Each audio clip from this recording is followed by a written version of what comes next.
No, witam wszystkich. Ruszamy w kierunku Berlina, może nawet Szczecina. Zobaczymy, gdzie dzisiaj dojadę. Jak pogoda pozwoli, bo ponoć burze zapowiadają i deszcze. Także zobaczymy, czy nie będę gdzieś stawał pod Berlinem albo przed. Ale póki co jest ok.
Cześć moi drodzy, dojechałem z Niemiec do Szczecina, no jestem już drugi dzień w Szczecinie.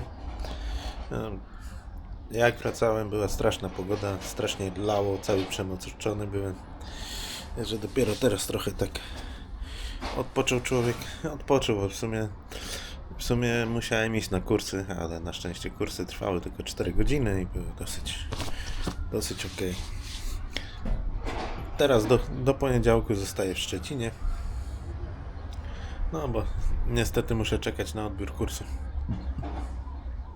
No i muszę zrobić przegląd motocykla. gwarancyjny na 10 000 kilometrów, który będzie w piątek. Ogólnie pogoda niekoniecznie dopisuje. Nie jest zbyt ciepło, ale jest do przeżycia. Ja taki mam widok z tego, z hotelu.